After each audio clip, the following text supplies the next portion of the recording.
Jocelyn with homemortgageresource.com, and in this video we're going to outline how to know when is the right time to refinance.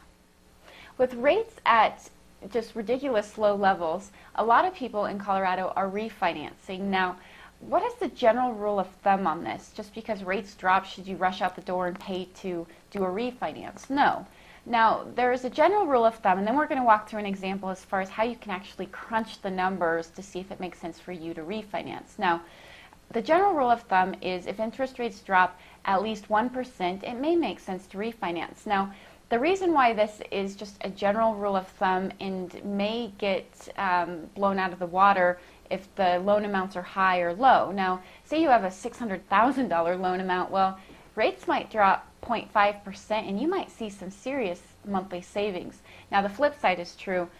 Your loan amount might only be like $90,000 and 1% drop, not going to give you that much of a monthly savings, so it may not make sense to refinance. Now, why I want to walk you through an example is because you don't want to just consider what your monthly savings are.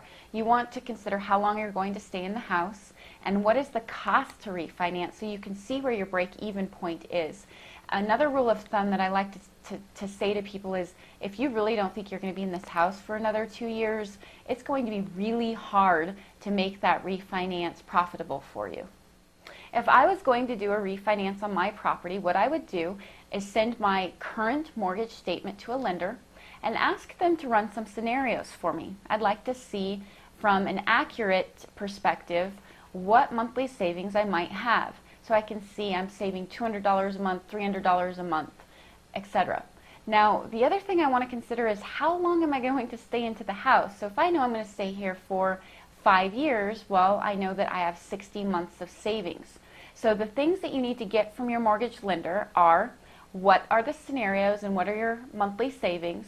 And then the next thing you need to understand is the actual cost to refinance. So if the cost is $2,000, but I'm saving $200 a month, well, my break-even point is going to come quicker than if my savings were only $100 a month and I'm going to be staying in the property 2 years. So we really need to understand a couple of things from your mortgage lender. That's your monthly savings, and that's what the cost is to refinance. Now, let's walk through an example so I can show you how to plug those numbers in to your scenario.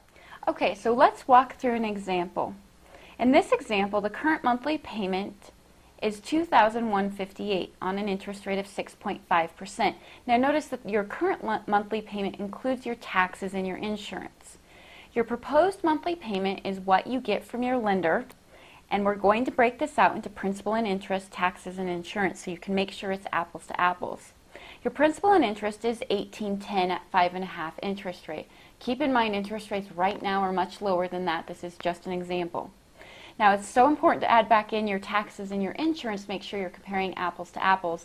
I've had a lot of situations where clients think, oh, it was such a great idea to refinance, but they weren't taking into consideration that they still have $200 to add to their payment for taxes and insurance. So the new proposed total monthly PITI is $2,026, a total monthly savings of $131.92. So what is the other piece you're going to get from your lender is what are the estimated closing costs? Well, for this example, the estimated closing costs are $2,500. So what you're going to do is take your estimated closing costs of $2,500 and divide it by your monthly savings, which is $131.92. This is going to give you your break-even month, which is at 19 months. If you plan on living at the property, keeping the loan beyond 19 months, well, then this is going to make sense for you. The other thing to keep in mind is your closing costs can be rolled back into your loan. You don't necessarily have to pay for them out of pocket. So in that situation, it can even skew the numbers to making more sense for you on a shorter term basis, for the fact that rolling $2,500 back into your loan is going to affect your monthly payment by only like $6. So the reason I do it this way is because this is the conservative approach if you're paying for your closing costs out of pocket. But remember, if you're rolling them in, your break-even point is going to be much, much shorter than that. But we tend to be a conservative company, so we always like to show the worst-case scenario. So that brings me to an important point, financing closing costs in versus not financing closing costs in.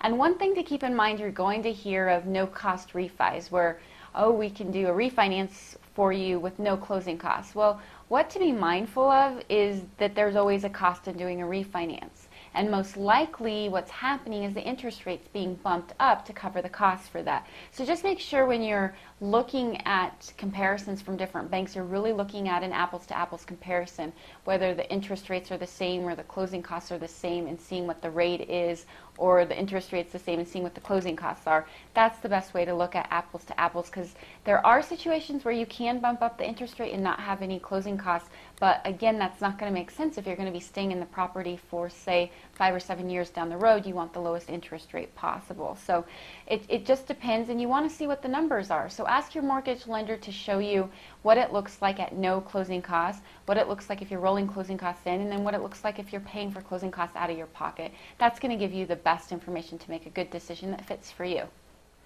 As you can see, there are many reasons to refinance and many things to consider when you're thinking about refinancing. And so the best thing you can do is just send over your current mortgage statement to your lender and have them run some scenarios.